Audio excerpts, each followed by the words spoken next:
Welcome to Search for Signs. My name is Gary Willing. If this information interests you, please press the like and subscribe button and press the bell for notifications. I hope you're doing well today. It is April the 6th, 2020.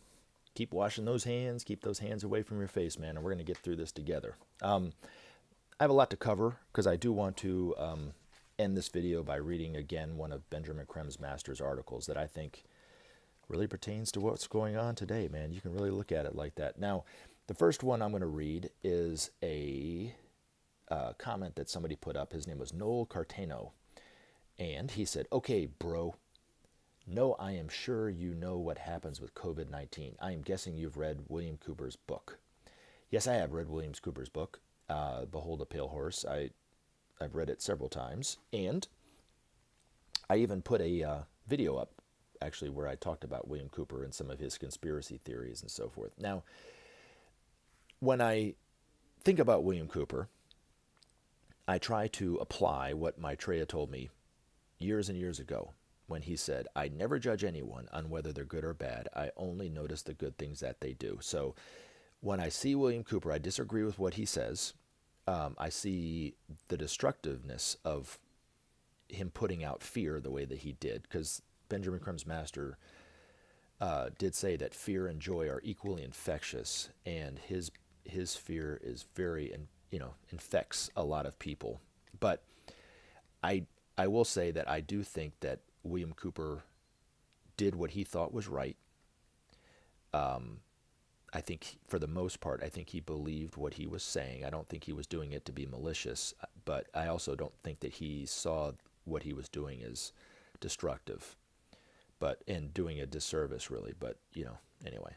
Now, the thing that I noticed about William Cooper, too, was he had spoke for years and years and years about aliens, and how aliens, one of the things I remember him talking about at great length, even in his audio recordings of his radio addresses, was, he said that there was, the United States and Russia had a treaty with some nefarious aliens, and they were doing the abductions, and the United States government was turning a blind eye to it and allowing them to abduct these people and do all sorts of surgeries and implants on them and so forth. And he had talked about that for years, and then I think it was maybe in October of last year, I can't remember exactly when. I just happened to come across a video, and it was him. He was being interviewed by somebody right before he died. It was just a few months before he passed away, and he actually admitted that he didn't believe that UFOs existed. And then he went on to say that he thought that the information that he was reading while he was in naval intelligence was actually counterintelligence, was misinformation to fool him or something like that. Now, he never came out and apologized and said, "I'm so sorry that I might have told everybody the wrong thing."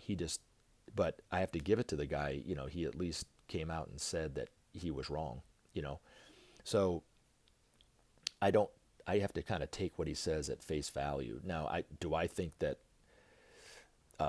Lee Harvey Oswald acted alone in shooting JFK? No, I think there was a conspiracy behind that too. But it's just like anything else. You have to take the middle of the road path. You can't go off the deep end too much on conspiracy theories, or you'll be a Debbie Downer for those around you. That's for sure. But anyway, so that's my take on William Cooper's book. But like I said, I don't fault him for what he did. I just think that William Cooper, did a disservice, because fear is fear, and it causes other people to be afraid too. Now, there was a person named Matt, and unfortunately I can't remember his last name because the printout got cut off, and he basically wrote it all out. And I don't want to read everything. You can take the time to read the comment about what he wrote, but if you feel so inclined to do so. But he quotes the Old Testament and the New Testament, of course, and I'm sure he's quoting it thinking that Maitreya is the Antichrist. But when people quote the Old Testament, I think a lot of it, I know he wasn't asking me my opinion on it, but my opinion of the Old Testament is most of the Old Testament is just antiquated stuff. I don't think it really has much to do about anything. There are some symbols and there's some symbolic things, some things you can learn on to help yourself out, right? But in terms of predicting anything that's happening now, nah, I don't really buy it at all. I'm sure people will get upset by me saying that, but that's just my opinion of it, right? I mean, even looking at Genesis, right? I mean, scientists have already disproven, creationism over and over and over again. But I do think that the person who believes in creationism, that God created the universe and so forth, they're partly right. God did create the universe. Just as I don't agree with when I talk to somebody who's an atheist or somebody who's a total scientist that doesn't believe in God at all, right? Just believes in science. I think that they're both proving the same thing. But Genesis is more of a symbolic, I mean, not more, it is a symbolic rendition of creationism. I mean, of the creation. But it shouldn't be taken literally. But when people talk about plagues and, of course, they're referring to the end times and how there'll be plagues and this and the other. There's always been plagues throughout history. The Black Plague, cancers, tuberculosis, the measles, smallpox. I mean, any one of those could have been viewed as a plague. Ebola. This is no different. I'm not taking away from the crisis that we're all experiencing. This, like I said, this is the first time I've ever been a part of a global pandemic in the way that it is. But are we going to get through this? Absolutely. Is this going to be the end of the human race? Not at all. I don't believe that for 1 second. But, we have to kind of put it into perspective. But the thing that I have to say is it always it troubles me in a way, but it also boggles my mind how people who call themselves Christian can live day to day to day to day to day and never even consider the fact that there are people, tens and tens and scores of people dying of hunger every single day, and it doesn't do anything to them. And then there's a COVID virus, and then now they're quoting the Bible on it, and Maitreya says about hunger, he said, nothing so moves him to grief but this shame. How can he even went on to say that, how can you watch these people die, your brothers, your sisters die, and call yourselves men, and he'll tell you that hunger is needless. There's enough food in the world. You don't need to do this, and it's all complacency. It's lack of will on our part, and it can be effectively changed, and hunger can be eradicated within just a few days by just moving the food from one point to another. So to quote plagues and famine and upheaval and so forth to prove what's going on today, yeah, whatever. I mean, that's been going on for a long time, and it doesn't need to, because all these problems are man-made. Now, the other thing, too, that this person, Matt, quoted was, he quoted Matthew, I come not to send peace, but a sword, for I come to set man at variance against his father, and daughter against his mother, and daughter-in-law against mother-in-law, and so forth, and so forth, and so forth. And he might not have heard my take on this, but that, of course, meaning, I'm sure, and I'm just guessing, but I think it's an educated guess that he's saying, because I'm talking about Maitreya, talking about peace, well, that means that Maitreya is the false prophet or whatever. But anyway, that stanza in the Bible, that verse about, I come not to, create peace, or, I come not to bring peace, but to bring a sword, is about the love nature of God. That the love nature of God will eventually harmonize and synthesize humanity, but for right now, temporarily, it's causing the divisions in the world. You have to see who you are in order to get past it. So if you're a selfish person, it's going to make you even more selfish. It's going to exaggerate that. If you are a capitalist, it's going to make you even more capitalistic. If you're progressive, it's going to make you even more progressive. And that's why we're seeing the divisions that we're seeing in such clarity today in and around the world. Those divisions have been there since the dawn of time, but they're just being exacerbated by the love nature of God, which is being sent out through Maitreya in ever greater potency every single day. And that's what Jesus was talking about. He wasn't saying that peace isn't possible. He was just saying that the love nature of God it's a benevolent energy, right? But it does create that sword of cleavage. It's a sword of cleavage is what he's talking about. And then the other thing he went on to say after reading a lot of other stuff that he put in there, for there shall arise false Christs and false prophets, and shall show great signs and wonders, insomuch that if it were possible, they shall deceive the very elect.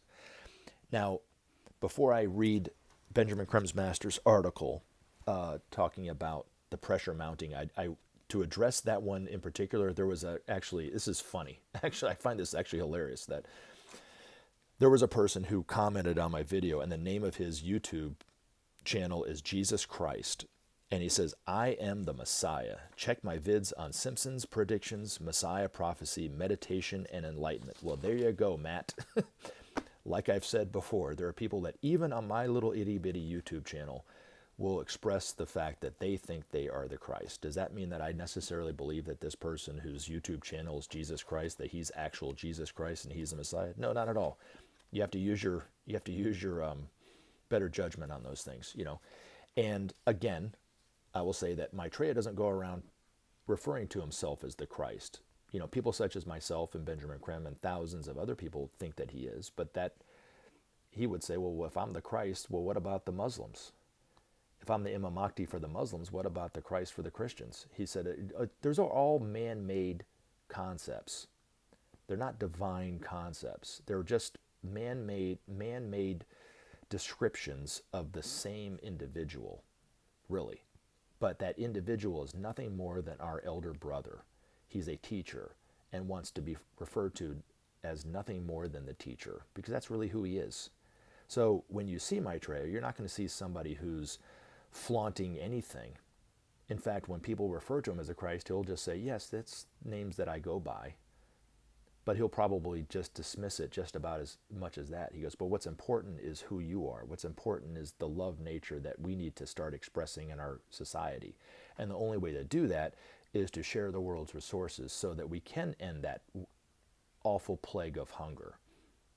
But just because he talks about peace, just because I think peace is possible, does not mean that what Jesus was talking about the sword of cleavage, applies to this. You know what I'm saying? That means that he must be the false prophet or something like that. But anyway, I don't want to go off on a tangent on that one. But I want to read the Master's article that was written in 1991, in November 1991, and it was published in Share International. But it's entitled "The Pressure Mounts," and if you read it from a lot of the fear that we all have about what's going on today, it can really, I think, address a lot to that. But anyway, hope you have a great day. And I cannot wait to talk to you again in another video. And again, if you have any questions, please feel free to post them as a comment or send them to me as an email at searchforsigns@mail.com. Anyway, have a wonderful day and stay safe out there. The pressure mounts. It is the experience of many that the world is speeding up. Events crowd in such a pace that few can relate or understand them. What is missing in the average person is the ability to take an overall view, to grasp the significance of certain pivotal events and relate these to the world as a whole. Moreover, many lack a sense of the inevitability of such events and find themselves shocked and stunned by their apparent random occurrence. They look helplessly on while the drama of the world changes and overwhelms them and fills them with fear. Not for nothing has this period been called the quote unquote and the end times. It represents for many the end of all that hold most dear.